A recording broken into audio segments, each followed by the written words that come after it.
people ask, why are we against the ISA?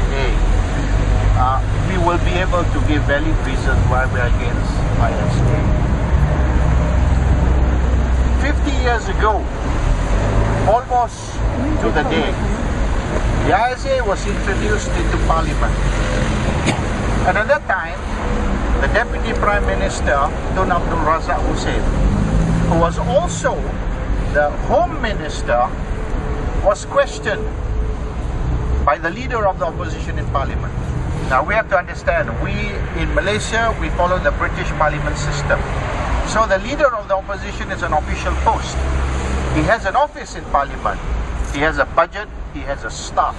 So he is not just an opposition leader, but a recognized leader in Parliament.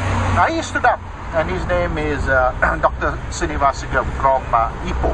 Some of the much older generation here will remember him, like Ben, you know. Now, there's a park named after him, I think, Srinivasagam. So, Srinivasagam, as opposition leader and also the president of PPP, the People's Progressive Party, he stood up to ask, why does Malaysia need such a draconian law that allows detention without trial?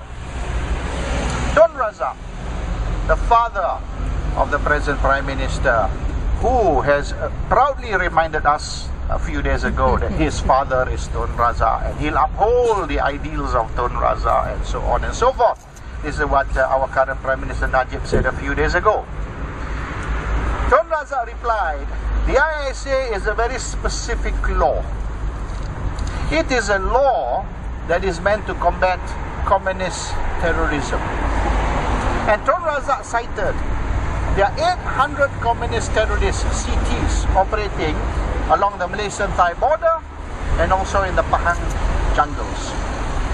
So the ISA is going to be used only to combat communist terrorism. Specifically, the 800 communist terrorists were active in along the Malaysian border, Malaysian-Thai border, and also in the Pahang jungles. Now, with that assurance that was given in Parliament by the Deputy Prime Minister and Home Minister, even the opposition supported the ISA. They did not vote against the ISA. And this can be verified by the handset, the Parliament handsets, which is an official record of everything that transpires in Parliament. Since then, 50 years ago, almost to the day, the Communist Party of Malaya, or the Malayan Communist Party, has laid down its arms. They signed a peace treaty with the Malaysian government in Hat Yai, in Thailand. They've disbanded the Communist Party, they've disbanded the Communist Army. We no longer have communist terrorism, but the ISA remains.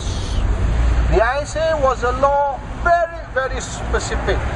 It was not a wide law. It was a law to address only one issue, and that is communist terrorism. There's no more communist terrorists in Malaya. We are not even anymore Malaya. We are now Malaysia. 3 years after the ISA, we became Malaysia. Today, Malaysia recognizes China, the power that was behind the Communist Party of Malaya. We have diplomatic relations with China. The ex-Prime Minister of 22 years, Mahathir, sings praises of China and says Malaysia should practice the same form of government that China practices, which I have no problems with, because in China, they put a bullet in your head of all corrupted officials and they charge the family the cost of the bullet. I'm all in favor of that. But with all this, we still keep the ISA. And the ISA is no longer used against communist terrorists. It's no longer used to combat communist terrorism. It is used to silence the opposition voice. It is used to silence bloggers. It is used to silence dissent. It is used against all those who oppose the government of the day. And they uphold the ISA for another reason. And this was clarified many, many times, not once, by those from UMNO. The ISA is used against those who question Malay rights and privileges.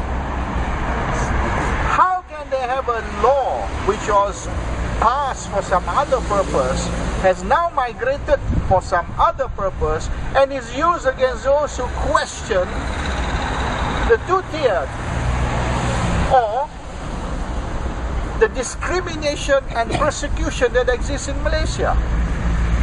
So this is what the ISA is used for. The ISA is no longer being used, it's being abused. The ISA has outlived its usefulness. The ISA is used as an object of fear. Even today, you give Malaysians a simple sticker. I walk with Malaysia today. We printed tens of thousands of those stickers. I walk with Malaysia today. And we give those stickers free to anybody who would like to put it on their car. And the first question they ask, if I put this sticker on my car, will I be arrested under ISA? Putting a sticker on your car, arrested by ISA? But this is the fear factor that the government has succeeded in instilling into the minds of Malaysians. Nobody dares object, nobody dares speak, nobody dares oppose, nobody dares say anything, even how wrong the government may be, because they fear the ISA. The ISA, therefore, is a very valuable tool of the government. It keeps the people quiet, it stops the people from questioning, it stops the people from opposing. To be able to get real democracy in Malaysia, we have to remove the shackles from the people's mind. We have to remove this mental slavery that Malaysians have been subjected to, and the only way to do that is to remove the ISA.